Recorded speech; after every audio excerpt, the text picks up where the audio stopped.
사랑하는 성도 여러분, 오늘도 여러분들 귀한 얼굴 보여주셔서 감사드립니다. 우리 옆에 계신 분들하고도 인사 나눌까요? 귀한 얼굴 보여주셔서 감사드립니다.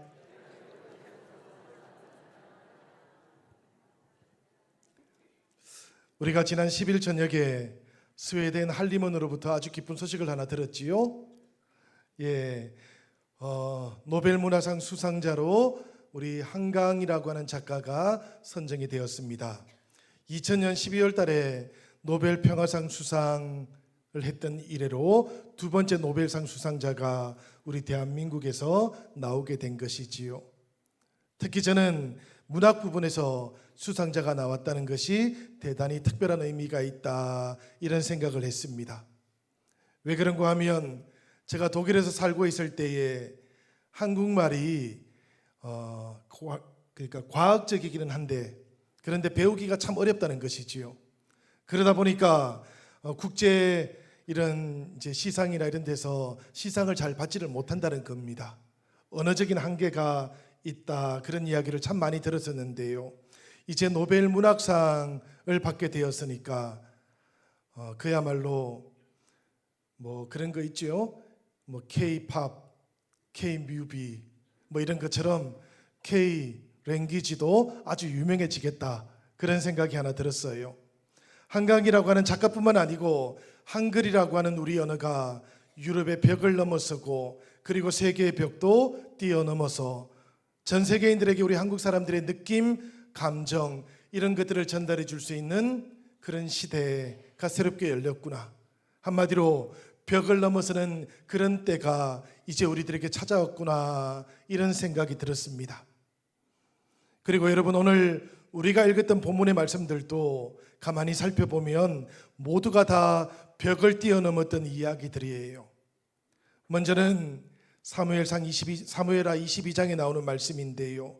이 말씀은 보면 성벽을 뛰어넘고 있는 다윗에 대한 이야기, 그러니까 세상의 벽, 외적인 벽을 뛰어넘고 있는 다윗에 대한 이야기가 나오고 있습니다. 우리 다 같이 30절 말씀 함께 읽어보도록 하시지요. 내가 주를 의뢰하고 적진으로 달리며 내 하나님을 의지하고 성벽을 뛰어넘나이다. 아멘. 우리가 이 말씀을 보니까 여러분, 주님을 의뢰함으로 적진으로 뛰어가고 있는 다윗이 보입니다. 그리고 하나님을 의지함으로 성벽을 뛰어넘어가고 있는 다윗도 보여요.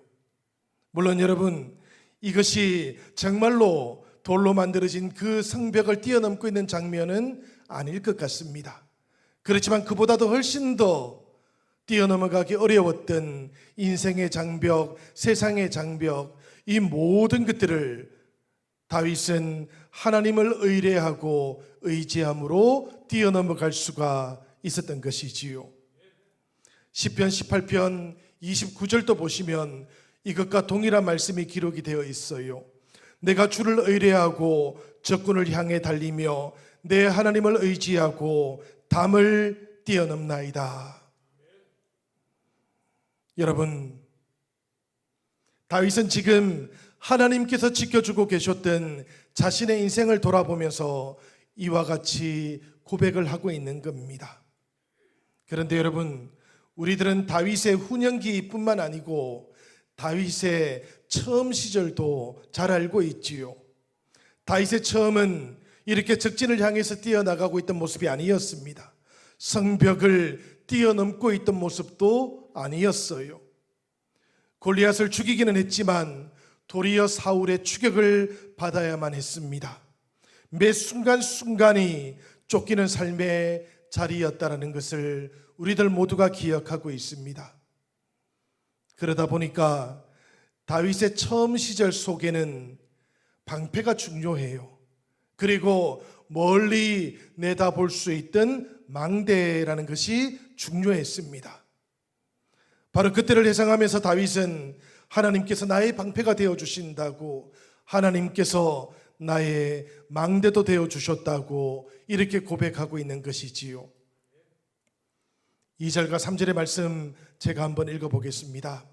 이르되 여호와는 나의 반석이시요 나의 요새시요 나를 위하여 나를 건지시는 자시오. 내가 피할 나의 반석의 하나님이시오. 나의 방패시오. 나의 구원의 뿌리시오. 나의 높은 망대시오. 그에게 피할 나의 피난처시오. 나의 구원자시라. 나를 폭력에서 구원하셨도다. 이 말씀을 보니까 하나님은 다윗에게 반석도 되시고 요새도 되십니다. 그리고 하나님께서는 이 다윗의 처음을 위한 방패가 되어 주시기도 하셨고 구원의 뿔이 되어 주기도 하셨어요. 사울의 칼날에 쫓겨 다니고 있을 때 하나님께서는 다윗 인생의 망대가 되어 주셨고 피난처와 구원병이 되어 주셨던 것이지요. 그렇기 때문에 다윗은 하나님을 가리켜 가지고 나의 반석이라고, 나의 요새시라고, 나의 방패시고 나의 구원의 뿌리시라고, 나의 망대, 나의 피난처, 나의 구원자라고도 부르고 있는 겁니다. 여러분, 이 표현 속에는 중요한 것이 두 개가 들어있어요.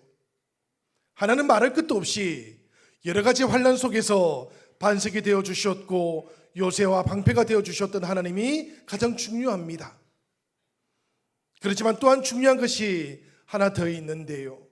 바로 나의 방패, 나의 요새, 나의 망대가 되어 주셨다라고 표현할 때 이 나의라는 말입니다. 다윗은 늘 하나님을 추상적으로 만났던 것이 아니고 가장 구체적으로 자기가 만나고 있던 모든 상황 속에서 이 하나님을 만났기 때문인 것이지요. 저는 하나님께서 다윗에게 다윗의 하나님이 되어 주셨던 것처럼 오늘 우리들에게도 나의 하나님이 되어 주고 계신다고 믿고 있습니다. 여러분들도 그렇게 믿고 계시지요? 그렇습니다, 여러분. 사실 다윗은 어려움을 많이 겪었어요. 특별히 이 다윗의 처음 시절, 초년 시절에 어려움을 대단히 많이 겪었습니다. 5절과 6절의 말씀 한번 보시기를 바랍니다. 사망의 물결이 나를 애우고 불의의 창수가 나를 두렵게 하였으며 스올의 줄이 나를 두르고 사망의 올무가 내게 이르렀도다. 이 말씀을 보니까 사망의 물결, 불의의 창수가 다윗을 에워싸고 있습니다. 그렇기 때문에 스올의 줄이, 사망의 올무가 다윗을 두렵게 하기도 했던 것이지요. 여러분, 다윗은 이때 죽음의 문턱을 넘나들고 있었던 것입니다. 그리고 그런 상황이 되면 사람이 직접 할 수 있는 일들은 없어져 버려요. 그래서 7절을 보니까 다윗은 하나님께 부르짖고 또 부르짖고 있을 뿐입니다. 내가 환난 중에서 여호와께 아뢰며 나의 하나님께 아뢰었더니라고 성경은 기록하고 있어요. 다윗이 이렇게 하나님을 향하여 아뢰고 또 부르짖기 시작했을 때 하나님의 반응은 어떠했을까요? 그가 그의 성전에서 내 소리를 들으시며 나의 부르짖음이 그의 귀에 들렸도다. 하나님께서 죽음의 순간 그 다윗의 소리를 들어주셨던 것이지요.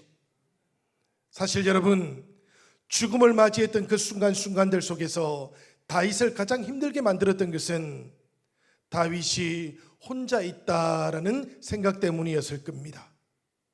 그러나 여러분, 오늘 이 말씀을 기억하시길 바랍니다. 다윗은 그런 때에도 결코 혼자가 아니었어요.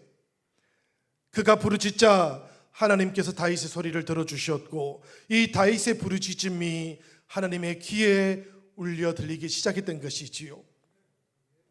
하나님께서는 자연 만물이 다 깨어 일어나는 것처럼 아주 분명하게 다윗의 인생 가운데로 개입해 들어오고 계셨던 겁니다.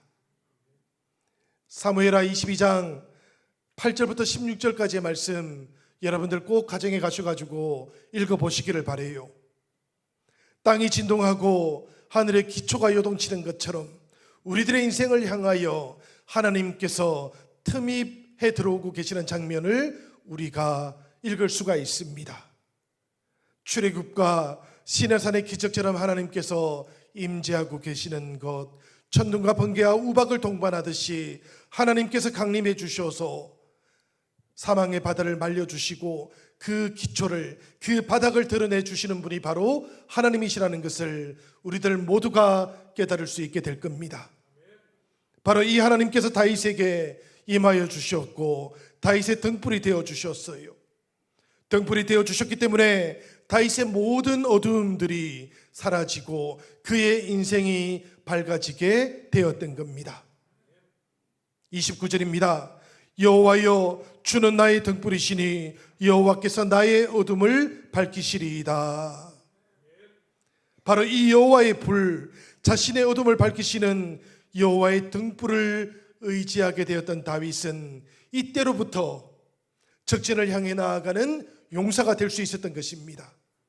그리고 자신의 인생을 가로막고 있던 그 세상의 벽을 뛰어넘는 용사가 될 수 있었던 것이에요. 여러분, 서두에 말씀드렸던 것처럼 시편 18편은 바로 이 사무엘하 22장의 말씀을 그대로 시편에 옮겨놓고 있는 말씀이기도 한데요. 그런데 한 가지 구절이 다릅니다. 시편 18편 1절이 추가되어 있어요. 우리 다 함께 시편 18편 1절의 말씀 한번 읽어보도록 하시지요. 나의 힘이신 여호와여, 내가 주를 사랑하나이다. 한 번만 더 읽어볼까요? 다 같이 읽어보겠습니다. 나의 힘이신 여호와여, 내가 주를 사랑하나이다. 그러니까 여러분, 이 사무엘하 22장의 말씀을 시작하면서 다윗은 사랑한다, 하나님을 사랑한다는 이 말씀을 추가해 놓고 있는 것이지요. 이유가 무엇일까 생각을 해보면 하나님 앞에 헌신하며 살았던 다윗 삶의 모든 원동력들이 바로 이 하나님 사랑으로부터 나왔기 때문이었습니다. 이 하나님 사랑으로부터 다윗 삶의 모든 원동력들이 솟아나고 있었던 것이지요. 그러합니다. 여러분, 하나님을 사랑해야지만 하나님의 일을 할 수 있다는 것을 우리들 모두가 기억할 수 있기를 바랍니다. 모세는 하나님을 사랑했기 때문에 홍해를 가를 수가 있었어요. 그리고 광야를 지나서 바위에서 물이 솟아나게 하는 하나님의 위대한 기적도 이 모세가 행할 수 있는 사람이 되었던 겁니다. 엘리야는 어떻습니까, 여러분? 하나님을 사랑했기 때문에 엘리야는 바알과 아세라를 숭배하고 있던 850명의 우상 숭배자들을 물리칠 수가 있게 되었던 것이지요. 여러분들도 하나님을 그 무엇보다도 더 사랑하실 수 있기를 바랍니다. 하나님을 사랑하는 것도 중요하지요. 그렇지만 그 무엇보다도 더 하나님을 사랑하는 것, 이것이 아주 중요한 겁니다. 우리 신앙의 가장 정점이 무엇일까 생각해 보면 바로 세상의 그 무엇보다도 더 하나님을 사랑하는 것, 하나님이 내 인생의 가장 첫 번째가 되는 것, 이것이 가장 중요하고 우리들 신앙의 가장 중요한 정점이 되는 것이지요. 하나님께서 아브라함에게 한 가지 물음을 던지신 적이 있으셨습니다. 아브라함아, 네가 정말로 100세 때 얻었던 이삭보다도 나를 더 사랑하느냐? 하나님께서 아브라함에게 이렇게 물었지 않습니까? 나를 사랑하느냐? 이렇게 물었던 것이 아니고 이삭보다도 더 나를 사랑하느냐고 이렇게 물으셨고, 아브라함은 이 물음에 대해서 행동으로 대답을 했지요. 이삭을 데리고 다음날 아침 모리아산으로 올라갑니다. 사흘길을 올라가고 있던 아브라함의 이 모습을 보신 하나님께서는 아브라함이 정말로 이삭보다도 더 나를 사랑하는구나, 그렇게 생각을 하시고는 아브라함의 대답을 행동으로 받아주셨던 것이지요. 그리고는 아브라함에게, 이삭에게, 그리고 모든 믿음의 자녀들에게 하나님께서는 하늘의 별보다도 바다의 모래들보다도 더 많은 축복을 쏟아부어 주셨던 것입니다. 여러분, 우리들도 모두가 다 주님을 가장 사랑하는 사람들로 부르심을 받았다는 것을 기억하시기 바랍니다. 하나님께서는 이 부르심에 우리가 응답할 때 우리들도 자신이 가지고 있는 성벽을 뛰어넘어가는 사람이 될 수 있도록 이끌어 주실 것입니다. 우리 주님께서는 세상을 더 사랑했던 데마보다도 주님을 더 사랑하는 우리를 원하고 계신다는 것을 기억하시기를 바랍니다. 주님이 바로 우리가 걸어가야 하는 길이고, 이 길을 걸어가는 동안 주님께서는 우리들 모든 성벽을 뛰어넘어 마침내 아버지 하나님의 보좌로 우리를 이끌고 가신다는 것을 기억하시는 이 예배의 시간 되기를 기원합니다. 두 번째로 우리가 살펴볼 말씀이 이사야서 43장의 말씀인데요, 이 43장의 말씀은 현재의 성벽을 우리가 어떻게 뛰어넘어 가야 될 것인가를 다루고 있는 말씀입니다. 19절부터 20절까지의 말씀인데요, 우리 같이 한번 읽어보도록 하겠습니다. 보라, 내가 새 일을 행하리니 이제 나타낼 것이라. 너희가 그것을 알지 못하겠느냐? 반드시 내가 광야의 길을 사막의 강을 내리니 장차 들짐승 곧 승냥이와 타조도 나를 존경할 것은 내가 광야의 물을 사막의 강들을 내어 내 백성 내가 택한 자에게 마시게 할 것임이라. 바벨론에서 디아스포라 유대인들은 수십 년을 살아왔습니다. 그리고 이제 하나님의 음성이 다시 이사야의 귀에 들려오기 시작했어요. 하나님께서 자기 백성들을 이 바벨론에서 예루살렘으로 다시 돌려보내겠다는 소식이었지요. 16절, 17절 말씀 제가 읽어봅니다. 나 여호와가 이같이 말하노라. 바다 가운데의 길을 큰 물 가운데의 지름길을 내고 병거와 말과 군대의 용사를 이끌어내어 그들이 일시에 엎드러져 일어나지 못하고 소멸하기를 꺼져가는 등불 같게 하였느니라. 이 말씀은 여러분, 홍해의 기적을 통해서 이스라엘 백성들이 약속의 땅으로 건너가기 시작한 그 장면 직후에 나오는 이야기들이지요. 바로의 군대가 쫓아왔을 때 하나님께서는 큰 물 가운데 병거와 말과 군대의 용사들을 이끌어 들이셨던 것입니다. 그리고는 그들 모두를 일시에 엎드려져서 일어나지 못하도록 만들어 주셨던 것이지요.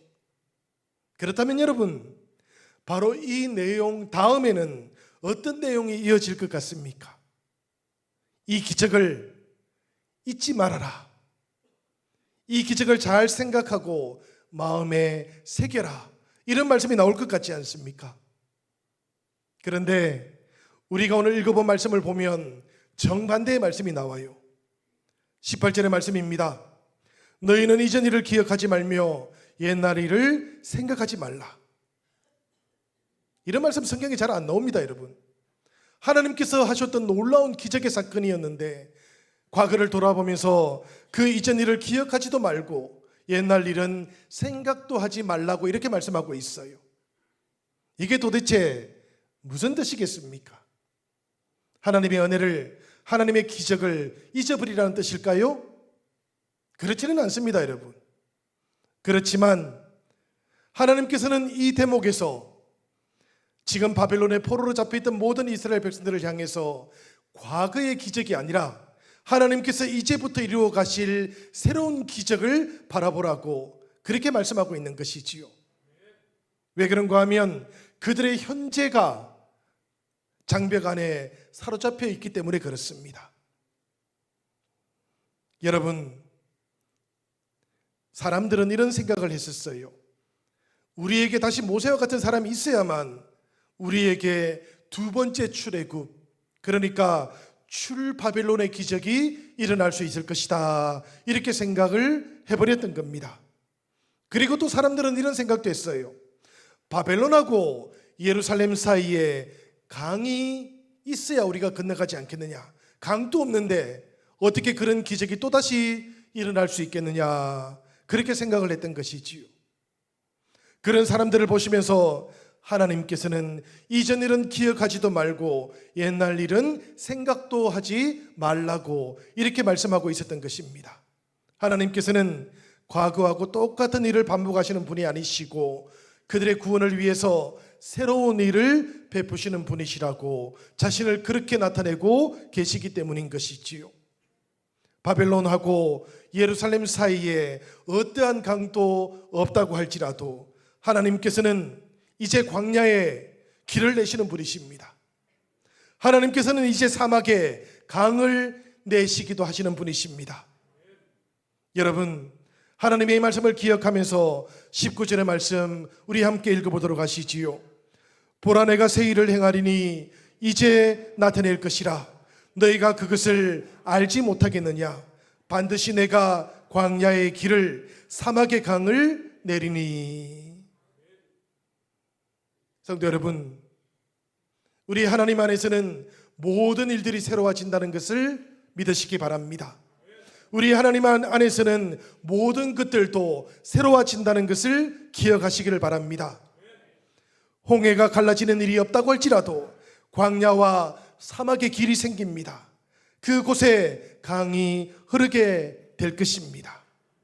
우리가 잘 알고 있는 것처럼 디아스포라 유대인들은 바로 그 길을 통해서 예루살렘으로 다시 돌아왔지 않습니까? 이사야는 바로 하나님께서 그렇게 현재의 장벽을 허무시는 분이시라고, 우리에게 새로운 일을 행하시는 분이시라고 이렇게 말씀하고 있는 것이지요. 여러분, 이 말씀을 읽어가시는 동안 여러분들은 신약성경 가운데 어떤 말씀이 하나 떠오르시는지요? 당연히 고린도서 5장 17절의 말씀이 떠올라야만 합니다. 누구든지 그리스도 안에 있으면 새로운 피조물이라, 이전 것은 지나갔으니 보라 새 것이 되었도다.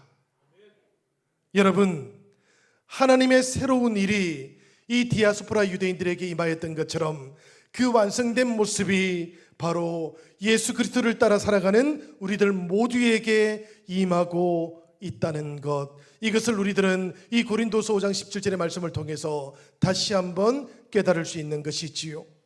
오늘 여러분들도 모두가 다 현재의 장벽 그 안에 사로잡혀 있는 사람들이십니까? 그렇지 않습니다. 여러분, 우리들 모두는 다 예수 그리스도와 더불어 주님께서 열어놓으셨던 새로운 길, 새로운 장막으로 나아가는 길, 그 성벽을 뛰어넘어가는 길, 그 길을 걸어가고 있는 사람들이라는 것을 기억하시길 바랍니다. 우리들 모두가 예수 그리스도에게 연합되어서 새로운 사람, 새로운 피조물이 되었기 때문입니다. 생각을 해보면 여러분, 베드로도 바로 이와 같은 사람이었어요. 가이사라라고 하는 곳에 고넬료라는 사람이 하나 있었는데요, 이 사람이 이방인 로마 사람이었는데도 불구하고 하나님을 경외하던 사람이었어요. 그가 기도 시간이 되어가지고 하나님 앞에 기도를 하고 있었는데 바로 그때 하나님의 사자가 나타났던 것이지요. 그리고는 고넬료의 이름을 부르기 시작하더니만 욥바로 사람을 하나 보내어서 베드로라고 하는 시몬을 자기의 집으로 초청하라고 이렇게 말씀을 하고 있는 겁니다. 이 말씀을 들었던 고넬료는 말씀대로 했어요.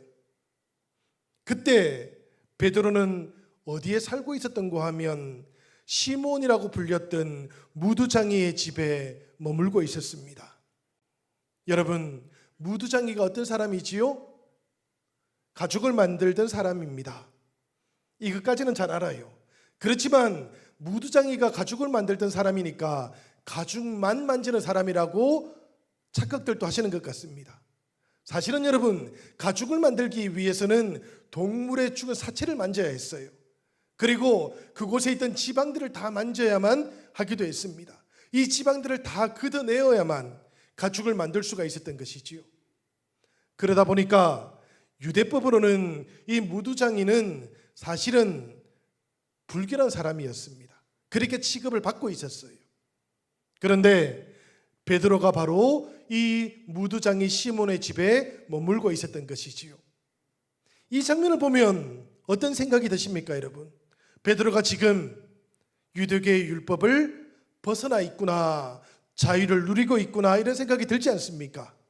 저는 그런 생각이 들었어요. 그런데 그 다음에 이어지고 있는 장면을 보면 꼭 그렇지만은 않다라는 것도 깨닫게 됩니다. 사실 베드로는 한편으로는 벗어나 있지만 또 또 다른 한편으로는 여전히 사로잡혀 있다는 것을 우리에게 보여주고 있는 것이지요. 기도 시간이 되었어요. 6시가 되었습니다. 베드로가 지붕에 올라가서 기도를 하고 있는데 이 베드로에게 어떤 모습이 보이기 시작합니까? 어떤 보자기 같은 것이었어요. 이 보자기 같은 것이 공중에서 베드로에게 내려오기 시작을 합니다. 이 보자기를 벗어보니까 그릇이 있었는데 그 그릇 안에 무엇이 들어있었는가 하면 각종 4발 달린 짐승들이 들어있었습니다. 땅바닥을 기어다니는 것들도 들어있었어요. 그리고는 공중에 날아다니는 것들도 들어있었는데 한마디로 말하면 구약성경 레위서가 금지하고 있던 것들이 다 들어있었던 것입니다. 이것을 바라보고 있는데 하나님의 음성이 들려왔던 것이지요. 베드로야, 일어나서 잡아먹으라, 이렇게 이야기를 하는 겁니다. 그러자 베드로가 어떤 반응을 보였겠습니까, 여러분? 누가 한번 맞춰보시지요.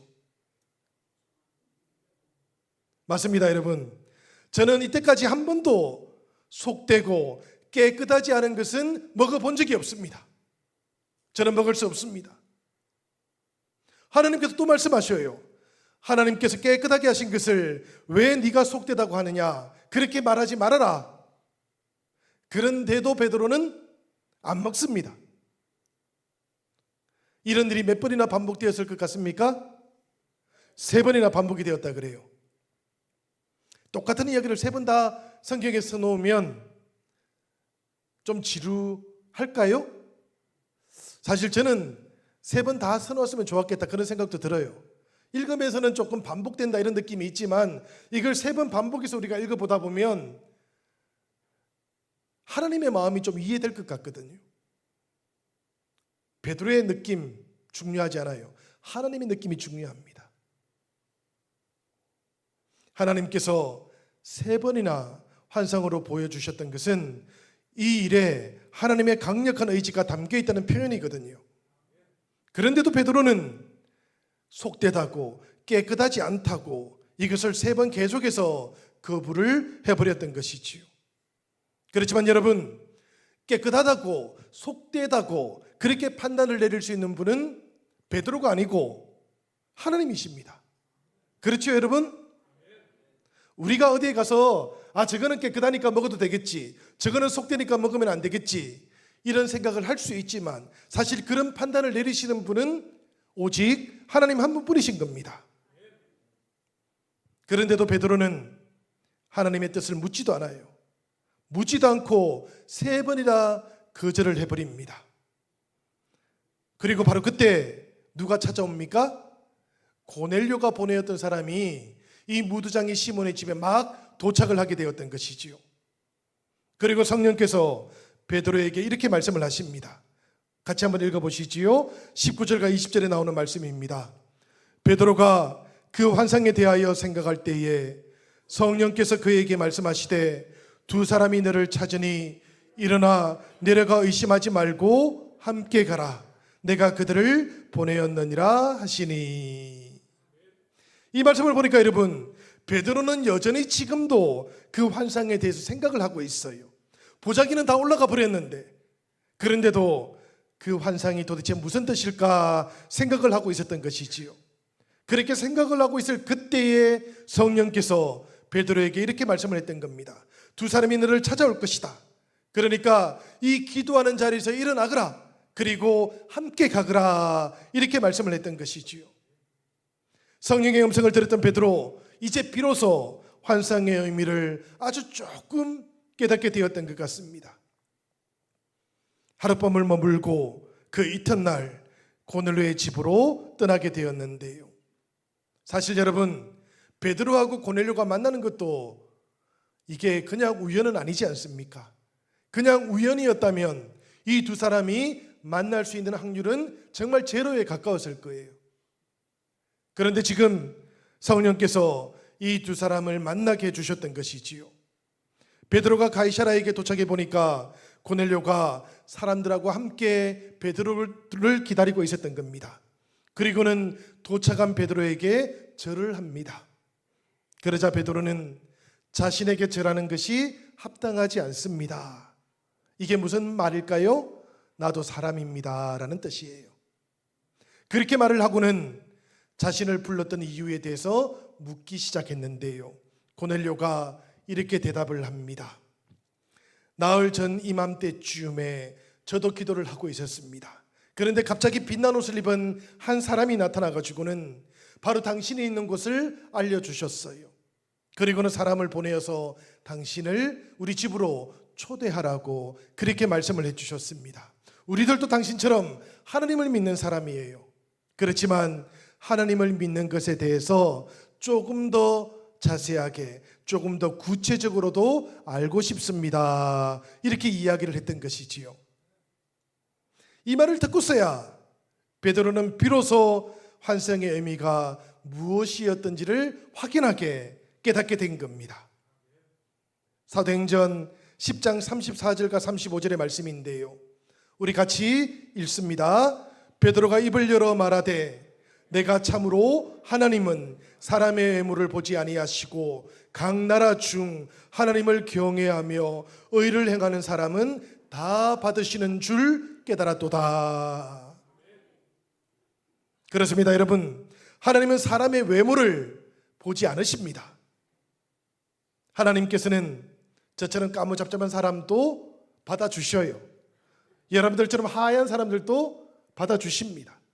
하나님께서는 유대인이든지 이방인이든지를 따지지도 않으십니다. 오직 한 가지, 하나님을 경외하고 의를 행하는 사람들, 그런 사람들을 하나님께서 다 자녀로 받아주시는 것이지요. 무슨 이야기인가 하면 베드로에게도 새로운 시대가 열리기 시작했다는 뜻입니다. 유대인뿐만 아니라 이방인들에게도 성령께서 임하시는 것을 보는 시대, 이방인들이 예수님을 주님으로 믿는 시대가 열렸다는 것이지요. 그리고 이제 베드로의 편견의 벽도 허물어지기 시작하는 겁니다.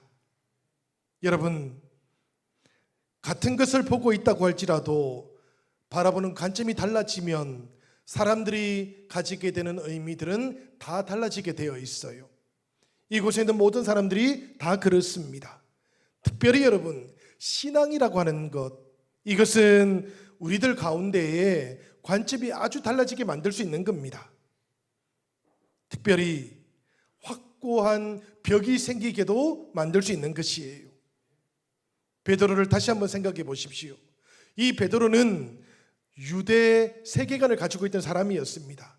그러다 보니까 그의 편견이 얼마나 강했는가 하면 하나님의 뜻까지도 무시할 만큼 강했던 거예요. 3번이나 하나님의 뜻에 대해서 노라고 말할 수 있을 만큼 베드로의 생각, 베드로의 편견이 강했던 것이지요. 베드로는 사도로 이미 부름을 받았습니다. 성령의 충만함도 이미 받았어요. 그럼에도 불구하고 이 편견이라고 하는 벽으로부터는 여전히 자유롭지를 못했던 겁니다. 구약 성경에 요나가 떠오르지 않습니까, 여러분? 하나님께서 니느웨로 가라고 했는데 요나는 어디로 도망을 가버립니까? 다시스로 도망을 가버렸지 않습니까? 다시스로 도망가고 있던 이 요나의 모습 위에 베드로의 그 고집센 모습이 겹쳐지고 있는 것처럼 그렇게 느껴지기도 했어요. 여러분, 그런 베드로였는데 성령께서는 바로 이 베드로의 벽을 무너뜨려 주셨던 것이지요. 그리고는 마침내 성령께서 이 고넬료에게 임하시면서 하나님께서는 그 모습을 취하시는 분이 아니시고 모든 사람들, 의를 행하고 하나님께 경배하는 모든 사람들을 받아주시는 분이시라는 것을 베드로에게, 그리고 오늘 우리에게도 알려주고 있는 겁니다. 복음이 이렇다는 이야기예요, 여러분. 복음은 우리들의 영적인 시야를 넓혀줍니다. 예수님께서는 단 한 번도 외국에서 사셨던 적이 없으셨어요. 대부분의 시간은 갈릴리의 가버나움에서 살았습니다. 아주 잠시 예루살렘에 왔던 적이 있었고요.